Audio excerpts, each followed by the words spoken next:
Napakahirap sa lahat yung mabigat ang ating dibdib, yung hindi maluwag ang yung paghinga in an emotional and in a spiritual way. In fact, it can also affect us physically.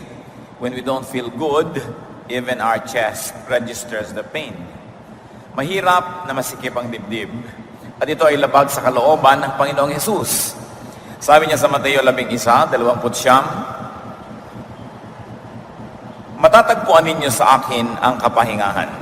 At sa verse 30, sapagkat madaling dalhin ang aking pamatok at magaan ang pagdibdib ng tao at gumaan ang kanyang buhay.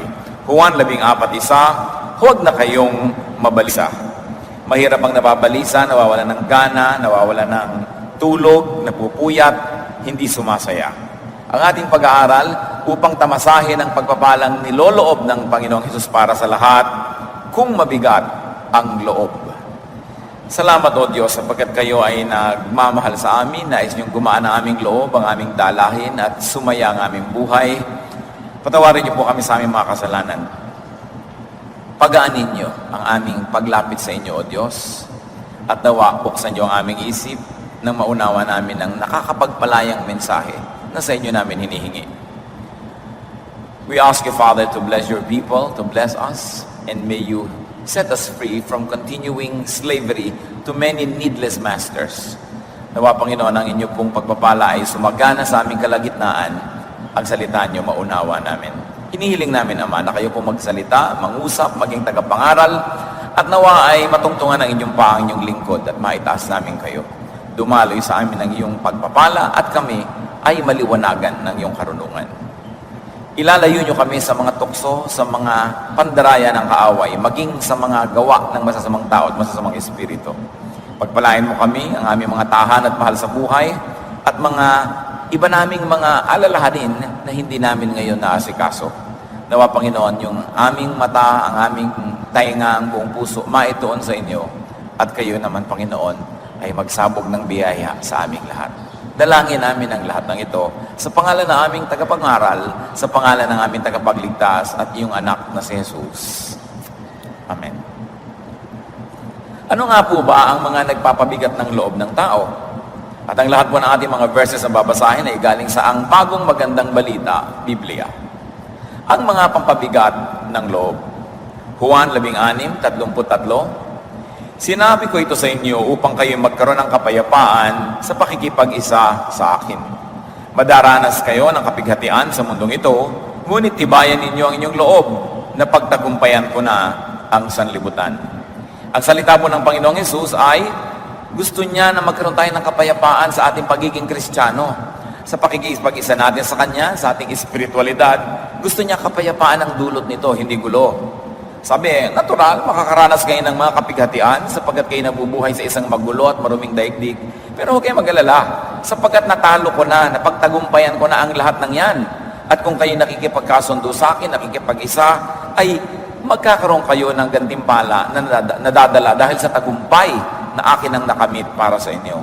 Kung ating gagawing makikita ang sinasabi niya dito sa Juan 16, may ito yon. Ang gusto ng Panginoon, tahimik ang buhay ng tao at magaan.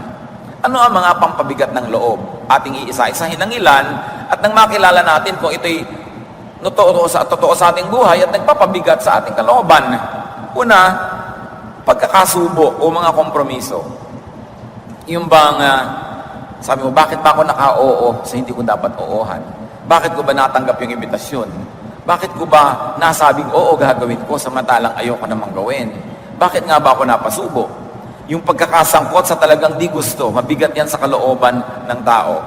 Kung minsan nasangkot tayo dahil nadala lang sa kantsaw, sa pakiusap, o sa pamimilit ng kapwa at panggigipit ng iba. Napasubo ko minsan dahil sa yabang, o dahil sa hiya, o napahiya, o ayaw mapahiya, at kung ano pang dahilan. Yan pong napapasubo na hindi naman buong-buo nating gustong gawin, mabigat sa kalooban yan. Napasubo kang, sige, paaaralin ko yung anak mo, sabi mo sa iyong kaibigan, tapos napasubo ka, wala pala silang kwentang tao, hindi ka ngayon makalaya.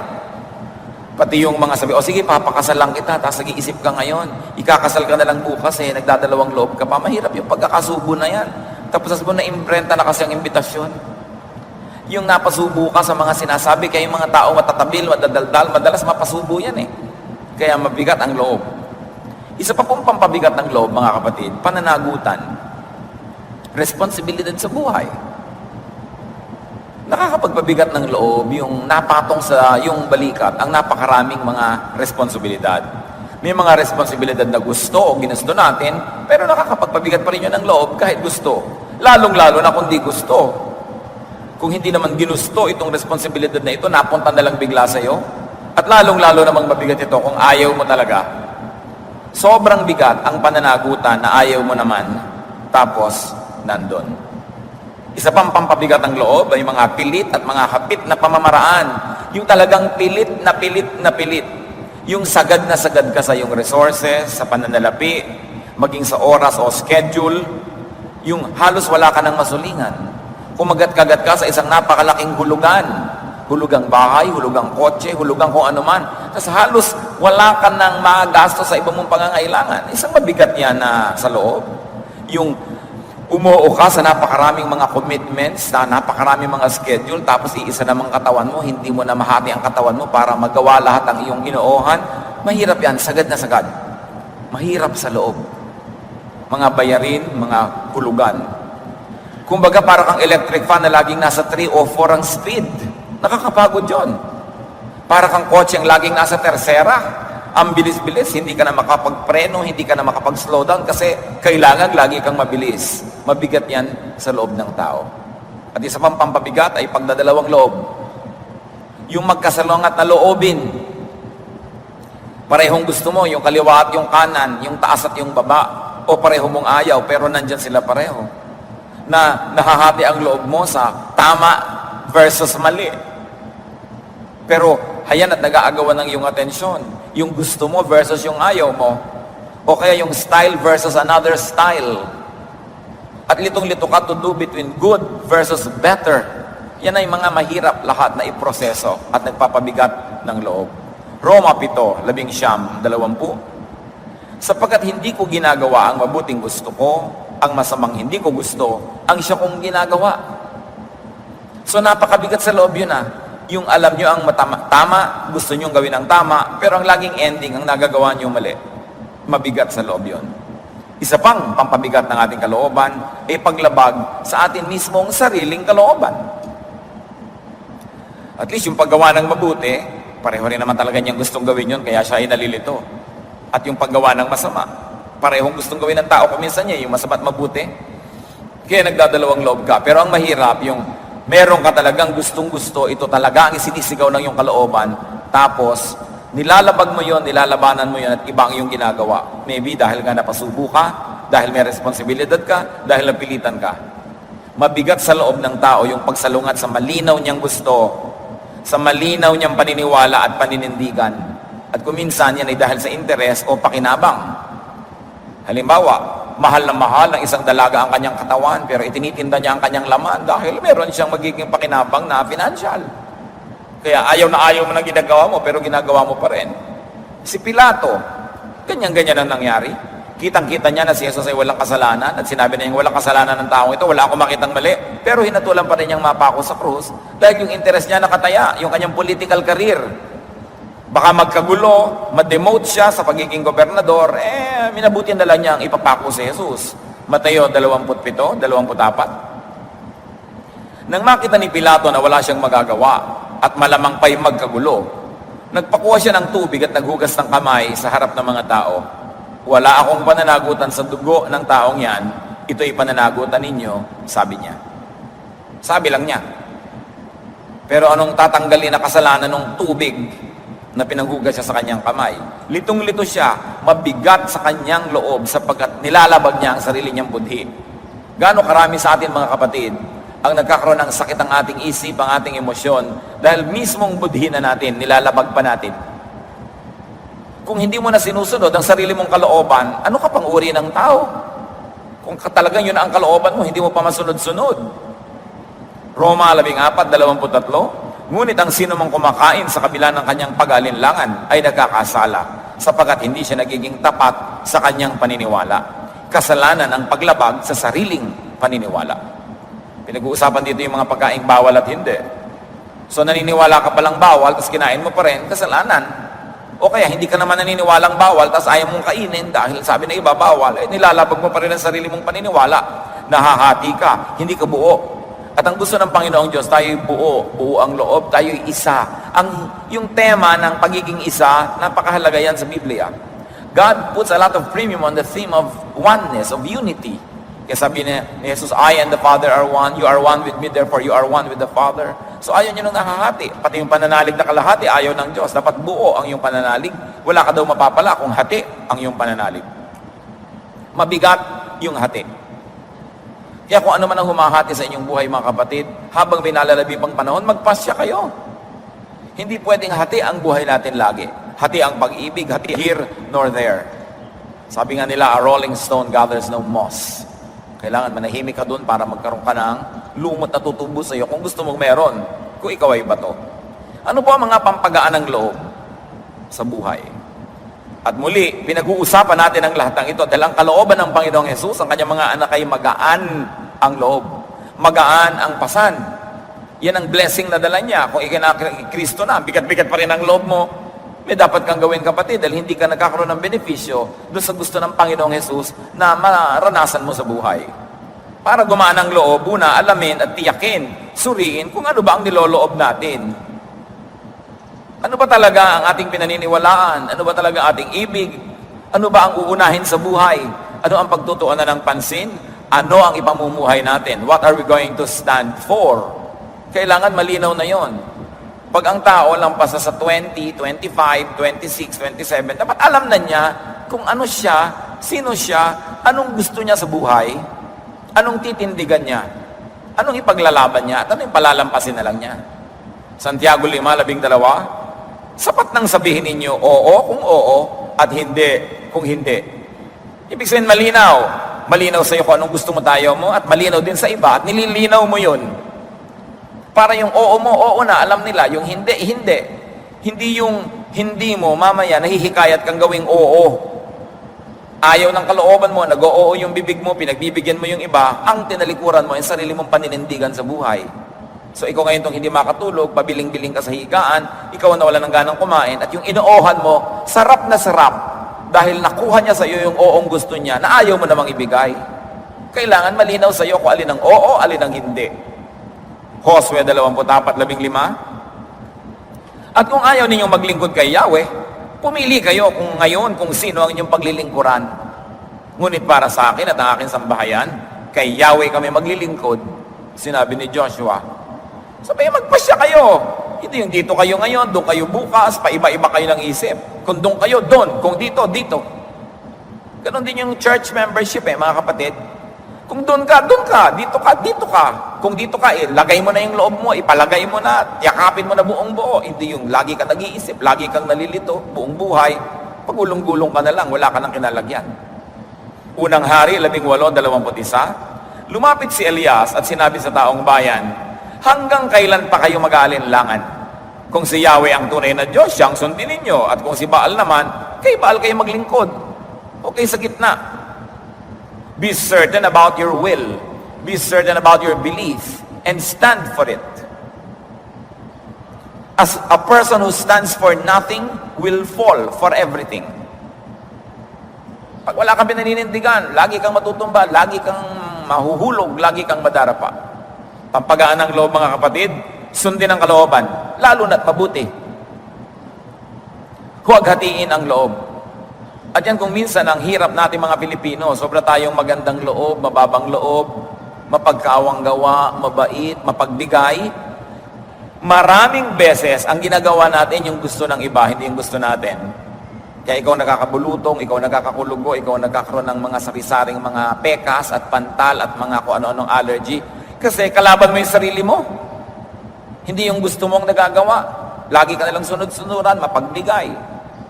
Pahayag 3:15-16, katulad ng sinasabi doon sa mensahe sa iglesia sa Laodicea. Nalalaman ko ang ginagawa mo, sabi ng Diyos. Alam kong higit na mabuti kung ikaw ay malamig o mainit. Ngunit dahil sa ikaw ay maligamgam, hindi mainit ni malamig, isusuka kita. Inasabi ng Diyos. Kumbaga sa pagkain na medyo lukewarm, yung halo-halo, dapat malamig yun eh. Yung sopas dapat mainit. Hindi dapat yun maligamgam. No? Sabi, ayoko ng ganyan. Linawin mo kung makadiyos ka o hindi. Mas madali pa malinaw na kasalanan ka o malinaw na banal ka kaysa palipat-lipat ka doon sa dalawa. Nakakalito yon. Alubog, alam niyang Kaya pag pinag-aralan po natin yung mga pagtuturo ng Panginoon, ang pinakamadaling tumanggap sa Kanya, yung mga malilinaw na makasalanan at yung mga malilinaw na makadiyos. Ang laging nalilito yung makasalanan ngayon, bukas hindi, makasalanan na naman mamaya banal. Yun ang nalilito na banal siya, hindi malinaw na makasalanan kaysa doon sa mga malabo. Madali pang pagdalhan ng salita ng Diyos yung talagang masama o yung talagang mabuti kaysa doon sa alangan. Dapat malinaw kung saan nakatayo ang tao at sinusunod ang kalooban. Isa pa pong pampagaan, palayain ang sarili sa mga pananagutang ayaw. May pananagutan kayo, ayaw nyo naman, palayain yung sarili nyo. Huwag kayong umasa na papalayain kayo nung bumihag sa inyo. Binihag nga kayo para kayo maging tau-tauhan, para gusto niya ang masunod. Tapos, hindi nyo naman pinapalaya ang sarili nyo, umaasa na lang kayo sa awa nila. Paano mangyayari yun? Binihag nga kayo. Bihirang-bihirang mga bansa na binihag ng ibang malalakas na bansa ang kusang pinagkalooban ng kalayaan. Ang lahat ay nag-alsa, nagyamagsik para sila makalaya. Pangalawang Timoteo 4:9-11. Sikapin mong makapunta dito sa lalong madaling panahon, sabi ni Pablo. Iniwan na ako ni Demas dahil sa pagkakahumaling niya sa sanlibutan. Pumunta siya sa Thessalonica. Si Crescente naman ay nagpunta sa Galacia at si Tito sa Dalmacia.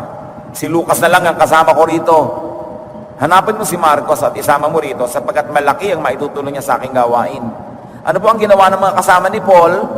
Hindi nila makasundo si Paul, di humiwalay sila. Bakit ka magpipilit na kasama sa hindi mo na makasundo? Malaya ka naman. Marami namang espasyo sa mundo. So for better or for worse, Paul's companions freed themselves from him. No? At pag binasa nyo ang buong New Testament, napakaraming nakagalit ni Paul. No? Napakaraming hindi niya nakasundo sa style. Ang ginawa ng mga iba, umiwalay. Bakit nga naman pipilitin yung magkasama kayo, hindi naman kayo magkasundo? No? Kaya, kailangan ng tao, alam mo kung anong ayaw mo, at kung kaya mo, the moral law of God and the legal law of the land permit you to set yourself free, then set yourself free. Iisa ang buhay mo, alangan namang ibuhay mo yan sa lilim ng anino ng iba. Ngayon, masarap sumilong sa anino ng iba kung gusto nyong gawin yon. Gusto nyo siya, gusto nyo yung style niya, mahal nyo siya, pero ayaw nyo, ba't kayo nagsisiksik dyan? Kailangan kayong lumaya. Deuteronomy 24:1. Kung mag-asawa ang isang lalaki, ngunit dumating ang panahon na ayaw na niya sa babae, dahil may natuklasan siya ritong hindi kaaya-aya, at gumawa siya ng kasulatan ng paghihiwalay, ibinigay niya ito sa babae at pinalayas ito sa kanyang pamamahay. In other words, divorce na sila. Pinayagan ito ng batas ni Moises, ngunit ito'y tinuligsa ni Jesus. At hindi yan ang lesson natin ngayon, kung tama yun o mali. Ang pinag-uusapan natin dito, hindi magkasundo, naghiwalay. At pinayagan ng batas ni Moses. Sasayangin nga ba naman nila ang buhay nila sa kasama ang isang taong talaga namang kinasusuklaman nila, kinamumuhayan, o ayaw na ayaw pala nila. Diba?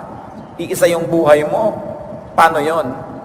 Hindi natin yan ngayon kinokondem o ine-endorse. Ang sinasabi lang natin, indeed there are examples in the Bible, even the law of Moses permitted, that people be set free from such a commitment because they are wasting their lives living with people that they do not really like to live with. Isa pa pong dapat ay palayain ang sarili sa pananagutang di naman kailangan. You set yourself free from commitments that you don't like. You set yourself free from commitments that are needless, not necessary. Hukom 11, 30 hanggang 31 at 34. Sumumpa si Jephthah kay Yahweh ng ganito: kapag pinagtagumpay ninyo ako laban sa mga Amonita, susunugin ko bilang handog sa inyo ang unang lalabas sa aking bahay at sasalubog sa akin pag-uwi ko. Pambihirang pangako yan. Sabi niya, Diyos ko, papanalunin niyo lang sa gera Pag-uwi ko, ang unang lumabas ng bahay na sumalubong, susunugin ko, ihandog ko po sa inyo. Verse 32, sinalakay nga ni Jephthah ang mga Amonita at pinagtagumpay siya ni Yahweh. Nang magbalik si Jephthah sa Mizpah, sinalubong siya ng anak niyang babae na sumasayaw sa saliw ng tamburin. Siya ang kaisa-isang anak ni Jephthah. At alam niya nangyari, patay kang bata ka. Ang nangyari talaga sa batang yon. Pinatay nitong si Jephthah sapagkat pangako niya sa Diyos, yun ang una niyang papatayin, yung unang lumabas. Ang tanong dito, pinapangako ba siya ng Diyos noon? Hindi naman. Siya itong naghusang mangako. So huwag umimbento mga kapatid. Minsan, sumpa ka ng sumpa sa Diyos, hindi ka naman pinapasumpa. Diyos ko, bigyan niyo lang po ako ng trabaho, talaga pong ibibigay ko ang buong sweldo ko sa church. Nung nagkatrabaho, joke. Hindi ka naman pinapapangako kung hindi mo naman talaga gustong mangako, ayaw mong gawin, huwag ka na lang mangako. Umasa ka na lang sa grasya. Ba't ka na lang makikipag-trade sa Diyos, palitan ka pa ng pabor, hindi mo naman pala gagawin yung parte mo. Kaya mahirap yung pangako ng pangako, salita ng salita. Palayain ang sarili, hindi naman kailangan ng mga pananagutan. At palayain ang sarili sa mga pananagutang di kapaki-pakinabang. Lalong-lalo ang mga pananagutang magpapahamak sa iyo. Kailangan palayain mo ang sarili mo dyan. Kawikaan 22, 26 hanggang 27. Huwag kang mangangako para sa utang ng iba, ni gumarantiya para sa kanya. Kapag hindi ka nakabayad, hindi ba't kukunin pati ang higaan mo? Sa kanila pong kultura, ang kahuli-hulihan mo ng kagamitan na pwedeng kunin, higaan. Pero pag may uutang, naggaranti ka, pati higaan mo, maiilit. Malaking papabigat ng loob ang pagiging garantor. Di ba kakaba-kaba kayo? May kukuha ng loan, garantor kayo? Kakaba-kaba kayo. Siyempre, yung magpapapirma sa inyo, kukuha sa inyo na garantor, ang bait-bait niyan, may dala pang buko pa eh. Pagka magpapapirma sa iyo. Pero pag bayaran na at tumakbo, naku, hindi kanyang pagbubuksan ng pinto pag dumating ka sa bahay niya. Hindi niya sasagutin ang text mo. Lagi siyang low bat pag ikaw ang tatawag. Mahusay na mahusay siyempre yung mangungutang o magkakuha sa ng garantor habang kailangan ka. Pero pag nakapirma ka na doon, ikaw na ngayon ang di mapakali sa buhay. So bakit mo hindi palalayain ang sarili mo dyan? Una, kailangan huwag mong gawin yan. O kaya kung talagang kailangan gawin mo dahil ang bait mo, humanda ka na magbayad. Huwag kang magtaka later. Pwede mong gawin yan. May magtatanong, Pastor, hindi po ba dapat natulungin tayo? O sige, tumulong kayo. Pero ang ilagay nyo na sa isip nyo, hindi yan magbabayad. Kayo ang magbabayad. Ngayon, kung hindi ko handang gawin yun, huwag ka na magpakabait ngayon dahil lalabas din yung natural mo pagdating ng araw. Sisingilin mo rin yan. Susumbatan mo rin yan. Aawayin mo rin yan. Idedemanda mo rin yan. Huwag ka na magbait-baitan ngayon kung hindi mo naman talagang kayang pangatawanan pagka sinuba ka. Kasi ang tunay na mabait, sinuba ka, sabihin mo, praise God. Ngayon, kung hindi mo kayang gawin yun, huwag ka na magbait-baitan ngayon, ilabas mo na yung totoo. Hindi ka ba mapapahamak? Kawikaan 6, 1 hanggang 5. Aking anak, sa utang ng iba, ikaw ay nananagot? So nagtatanong, sa utang ba ng iba, ikaw ay nananagot? Ikaw ba ay nangako sa utang niya ay nasangkot? Kung gayon ay nasasakop ka ng kanyang pagpapasya. Ngunit ito ang gawin mo nang makaiwas sa problema. Ikaw ay magmadali, sa kanya ay makiusap. Sabihin mong pawalan ka sa napasukan mong bitag. Huwag kang titigil, huwag kang maglulubay, ni huwag kang iidlip hanggang walang kalayaan. Iligtas ang sarili mo, parang usang tumatakas, at tulad niyong ibong sa kulong ay umaalpas. Ano sinasabi sa atin ng Proverbs? Kung napasubo ka, nag-guarantee ka na, ngayon mo lang nakita itong verse na to. Bible study ka ng Bible study, di mo ito nabasa. Diba? Sabi, gawin mo ito. Bago siya mag 1, 2, 3, bawiin mo ang usapan. Kung naging garantor ka sa iba, bawiin mo yan, gawin mo ang magagawa. Huwag kang magpahinga, huwag kang matulog, gawin mo yan. Dahil pag hindi mo ginawa yan, hindi ka rin makakapagpahinga, hindi ka rin makakatulog dahil napahamak ka. So gawin mo na ngayon. Kailangan din mga kapatid, palayain ang sarili sa mga tao, sa mga sitwasyon at mga kalagayang pampabigat sa iyo. Mga taong mapaniil, mapangalipin, people who consume you. You must set yourself free from people who consume you. People who consume your time, people who consume your talent and your treasure, and you know that they are leeches just sucking your blood, kailangan huwag kang magmaang-maangan at palayain mo ang iyong sarili dyan. You know, there are people who consume us. Laging hindi mo gusto ang nasusunod, gusto niya. Kakain kayo, yung gusto niyang kakainin nyo, hindi yung gusto mo. Mamamasyal kayo, yung gusto niyang pasyalan ang pupuntahan nyo, yung hindi yung gusto mo. Hindi bali sana kung lagi siyang gumagastos, edi makiayong ka na lang. No? Dahil siya naman pala itong gumagastos. Ganun talaga yung nalilibre. No? Kung ang gusto niya halo-halo, kahit namamalat ka, kain ka naman ng halo-halo. Libre naman eh. Kaya kung gusto mong may kalayaan ka, huwag ka nagpapalibre. Alam niyo yung mahilig sa libre, yan ang nawawalan ng kalayaan, yan ang nabubuhay sa anino ng iba. Nawawalan ng sariling anino. Pero gusto mong maging malaya, pwede yon. Sa katunayan, yun ang mensahe ng New Testament, kalayaan. Galatia 5:1, malaya na tayo dahil pinalaya tayo ni Kristo. Kaya magpakatatag kayo at huwag nang paalipin pang muli. Paalipin saan? Sa kasalanan. At kung i-stretch natin yung application, paalipin din sa kapwa-tao dahil isa na lang ang Lord, si Jesus. Bakit ka papaalipin sa iba? Pero pag naghahangad ka lagi sa kayamanan ng iba, magiging alipin ka. Kaya yun pong walang paghahangad sa kayamanan ng iba, kahit siya mahirap, hindi siya alipin. Dahil hindi ka slave of your desire. Juan 8:3, dumating noon ang mga tagapagturo ng kautusan at mga Pariseo na may dalang isang babaeng nahuli sa pangangalon niya. Iniharap ito sa karamihan at sa katunayan ay gustong batuhin hanggang mamatay. Bagamat hindi natin sasabing tama, mabuti yung pangangalo niya, ang point, ayan ang napala ng babaeng sumali sa sekta na yon. Yan ang napala niya nang sumali sa kongregasyon o relihiyon na malapulis. Nung siya ay nagta-tithe and offering, sister.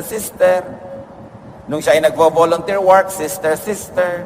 Nung nagkasala siya, gustong batuhin. Gustong itiwalag. Yan ang napala mo, sumali ka sa ganyang sekta. Mabuti lang sila sa'yo habang ikaw ay holy-holy. Pag nadapa ka, ay tatapakan ka, papatayin ka, problema mo yan. Especially if you're in a free country, why subject yourself to such oppression? So pinipili mo rin kung saan ka sumasali. Ba't ka sasali? Lang pampagaan sa buhay, mga kapatid? Tanggapin ang di talaga kayang baguhin. Napakarami natin pinag-usapan kanina pa. Baguhin ang dapat baguhin, palayain ang sarili, bawiin ang mga pangako habang hindi ka napapako pa, bawiin mo yan, palayain ang sarili. Pero may mga bagay na at least for the meantime and for the time being, you cannot change. You can only have comfort if you would accept them as a part of your reality at the present time. May mga bagay na hindi natin kayang baguhin ngayon, maaaring mabago bukas sa darating na panahon, pero hindi pa pwede. So para ka matahimik, gumaan ang loob, tanggapin. Baguhin ang pwedeng baguhin at tanggapin ang talagang hindi pwedeng baguhin sa oras na ito. May mga bagay na huwag mo nang problemahin kasi given, wala kang magagawa. Yung pinoproblema mo sobra, halimbawa, yung bone structure mo, ano magagawa mo dyan? Pinoproblema mo ang iyong height, anong magagawa mo dyan? Sobrang mong pinoproblema yung genetics mo, na kayo'y lahi na nagkakaroon ng hika, talagang ganon, anong magagawa mo? Meron kayo sa lahi nyo na ganito't ganon, lahi kayo ng mga laging nadadala sa Mandaluyong. Di magbaon ka ng makakain mo pag nadala ka doon. Yan ang realidad mo no? Unang Korinto 7:21, ikaw ba isang alipin ang tawagin ka ng Diyos? Huwag mong intindihin yun. Ngunit kung may pagkakataon ka maging isang malaya, samantalahin mo. Nakita yung principle? Meron kang hindi kayang baguhin, tanggapin mo na lang. Pero habang kaya mo, di baguhin mo. Pero kung talagang di kaya, huwag kang sumuntok sa pader. Huwag kang sumuntok sa buwan. Walang mangyayari, mapapagod ka lang. Filipos 4:11, natutunan ko ng masyahan, maging anuman ang aking kalagayan. So do your best, and then enjoy the rest. Accept what cannot be changed. Pampagaan ng loob, piliin ang mas magaan sa mga magkasalungat na kagustuhan at mga magkasalungat na kabigatan. Halimbawa, meron kayong options, nalilito kayo, piliin nyo na lang kung ano yung madali. Kahit naman alin ang piliin mo. Litong-lito ka dalaga, sa dami ng manliligaw, pare-pareho lang naman silang umiibig sa'yo, di ang tanggapin mo yung iniibig mo. Kung sabihin kawawa naman siya, diba? So, ibibigay mo ang iyong puso. Paano kami rapist na nagnanasa sa'yo? Kawawa naman, pagbigyan mo na.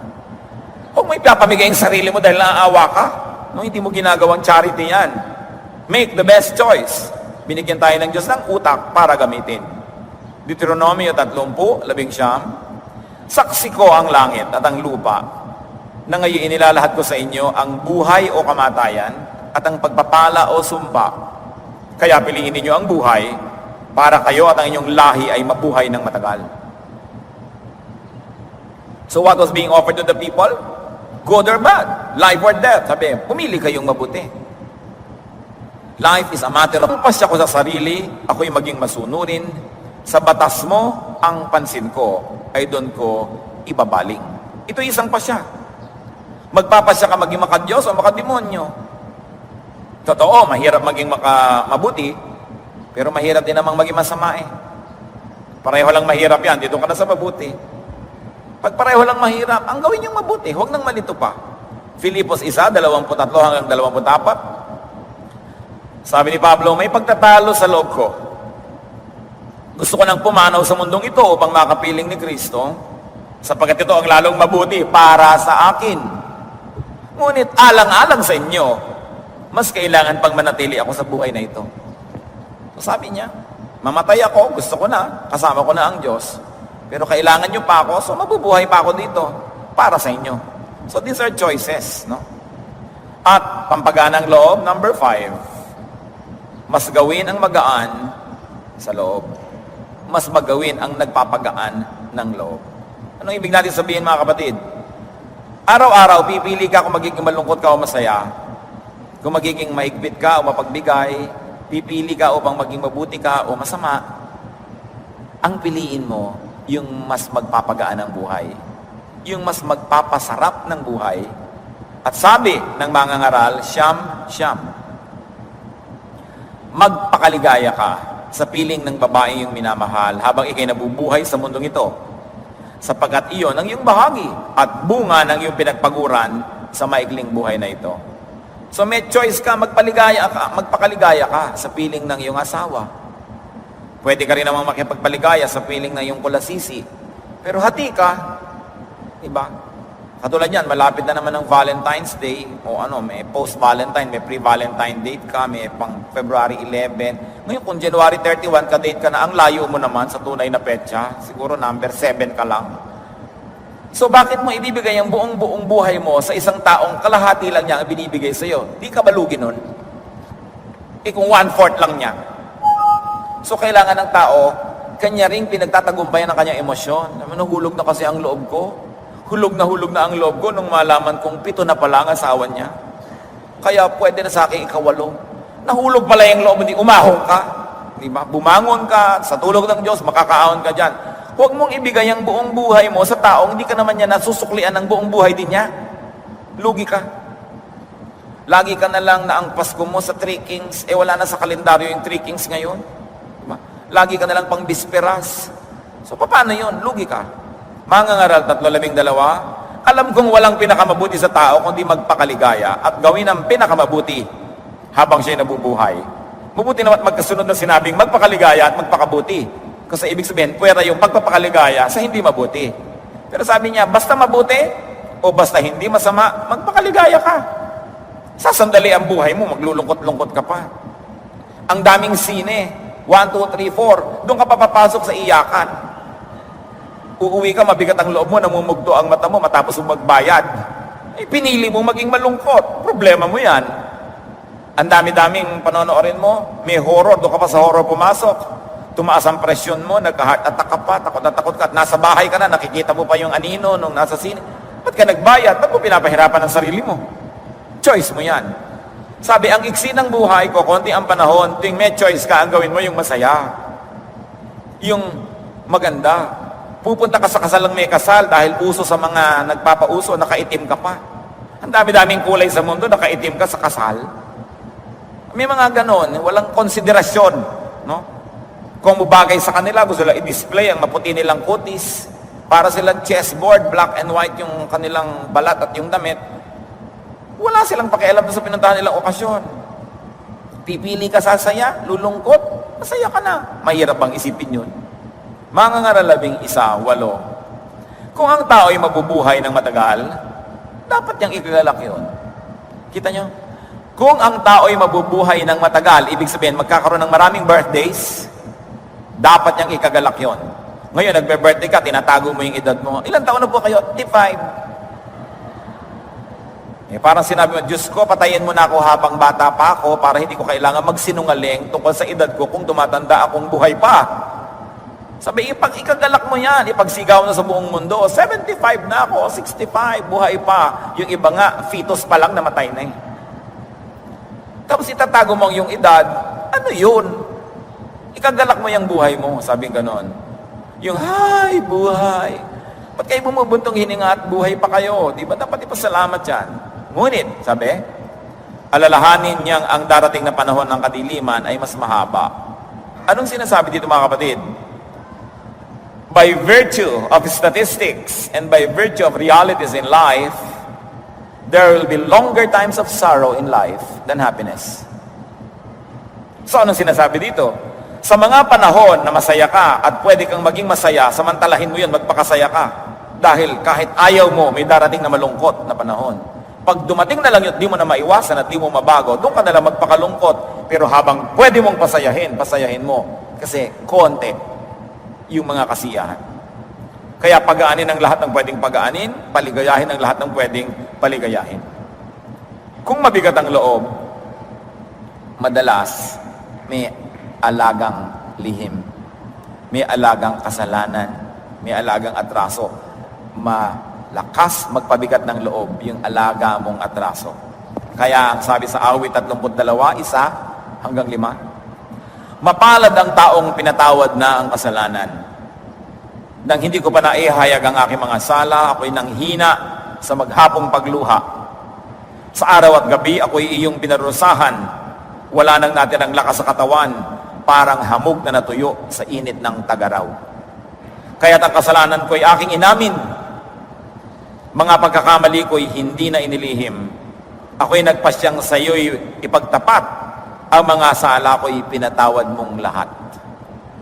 Napakalakas magpaginhawa ang pagtatapat, ang paghingi ng tawad, ang pag-amin sa pagkukulang at pagkakasala. Kaya yung humble, blessing daw yan eh. Kasi madali kang umamin ng mali. Di nakakalaya ka. Yung madali ka magsabing sorry. Kasi pag sinabi mong sorry, patawarin ka mat hindi, lumuwag ang loob mo. Kesa yung ikaw mismo yung hindi ka nagsosorry, pero alam mong dapat ka magsorry, ang sikip sa dibdib yun. At ang tao naman, may espiritu ng Diyos may konsyensya. Kaya pag alam mong mali ka at hindi ka humihingi ng tawad, ang bigat ng loob. Sabi dito sa awit 32, nang ipagtapat ko at hihingi ko ng tawad, pinatawad mo naman ako, pinalaya mo ako, gumaan ang aking loob. Ngayon, eto ang tanong. Ikaw ay isang lalaking may asawa na ang tagal mo na palang pinagtaksilan yung asawa mo. Tapos na yon, ipagtatapat mo pa ba ngayon? Kung gusto mong gumaan ang loob mo, ipagtapat mo, pero inilipat mo sa kanya yung bigat. Dahil siya naman yung biglang bumigat at lumungkot. Maraming ganon, gumaan lang ang loob, ipagtatapat, lumipat sa kabila. No? Tapos na pala, ba't uungkatin mo pa? Di ikaw ngayon na magdala. Pagtapat mo sa Diyos, ba't ililipat mo sa pobre mong asawa yung alalahanin? Ang saya-saya niya, pinagmamalaki sa mga pinsan niya na talagang ikaw ay good boy, yung pala hindi. No? So mahirap yan. Kaya kung maiiwasan natin na gawin yan, iwasan na nang wala kang dapat ipagtapat. But then it is your choice. Pero tuwing tayo hihinga at nagtatapat, tatandaan natin, nililipat natin sa kabila yung bigat. Kaya ang Diyos, kaya tayo nagtatapat ng kasalanan, humihingi ng tawad, yun ang pinasan ni Kristo na krus. Pinagaan ang dala natin dahil siya nagpasan. Nilinis tayo dahil sa kanya pumunta yung dumi. Pinagaling tayo dahil sa kanya lumipat yung sugat. So kung ikaw din ay humihingi ng kapatawaran sa iba, usually nililipat mo sa kanya yung sugat. Kaya kung mahal nyo ang inyong mahal sa buhay, ang inyong asawa, huwag gumawa ng bagay na kailangan ipagtapat mo later at ililipat mo sa kanya yung bigat ng inimbento mong kasalanan. Kaya nagkakagulo-gulo ang mundo. At kung mabigat ang loob, ito ang walang mintis. Lumapit sa Diyos. Lagi siyang handa. Kung may handang magpatawad ang Diyos sapagkat charged to the cross of Jesus ang ating mga kasalanan. No? Awit, 78, 19. Kapag ako ay ginugulo ng maraming suliranin, ang wagas sa pag-ibig mo ang umaaliw sa akin. Gusto natin ng wagas na kaaliwan, pag-ibig ng Diyos ang hanapin natin. Ang pag-ibig ng tao nakakaaliw, pero hindi lagi. Ang pag-ibig ng Diyos, walang palya, laging nang aaliw. At bilang pagwawakas, puro pagpapagaan ng loob natin ang pinag-usapan. Iwasang magpabigat ng loob ng kapwa. Yan ay pananagutan ng mga anak ng Diyos.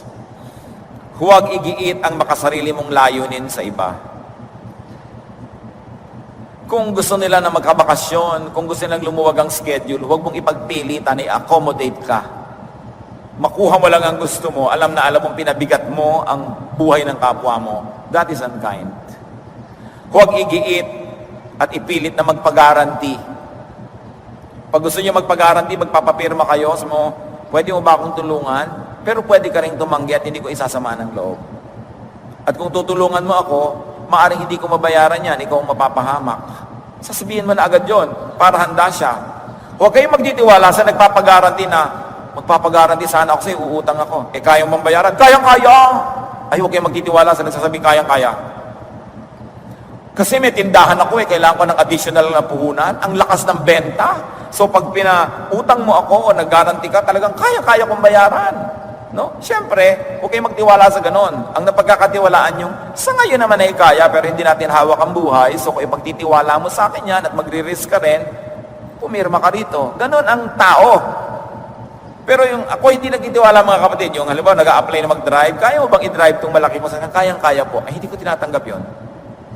Yung kayang-kaya na yan, napakarami nang nasira dyan. Siyempre, ipapangako nila ang lahat. Lalong-lalo, uutang nga sa'yo, ang laki ng negosyo ko, ang lakas. Tapos mamaya, ba't di ka nakakabayad? Humina eh. Paano ngayon kayang-kaya? No? Hawak mo ba ang buhay para sabihin mong kayang-kaya yan? No? Huwag magpagaranti kung napapansin yung mabigat sa loob ng kapwa. Pasensya na lang kayo. Kesa ilipat nyo yung bigat sa kanya dahil gumaan kayo. Huwag ipasubo ang iba. May mga ganyan kamag-anak eh. Kailangan ko po sana ng libreng volunteer. Yung anak ko, hoy, Tani, kailangan daw ng ninang mo ng gano'n. Ikaw i-assign. Hindi ka naman nagbo-volunteer. Maraming daw niyang kamag-anak, pahamak. Pinangungunahan ka, bino-volunteer ka. Kailangan ko po sana ng mauutang. Ay, yung anak ko, nasa Saudi yung asawa nun. Halika nga dito, Ana, ang pinsan mo, kailangan umutang. Nakialam na yung nanay mo. Para bida siya, no? Bida siya, pero ikaw yung napahamak. No? Huwag hatiin ang loob ng kapwa. Igalang natin yung will ng kapwa. Kahit siya bata, kahit siya matanda, may pera siya at wala, nilikha siya sa wangis ng Diyos, may sariling kalooban, huwag mo yung yapakan. Huwag mong tatanggalan ng anino ang tao. Kailangan meron siyang sariling kalooban. Palayain ang kapwa sa bigat na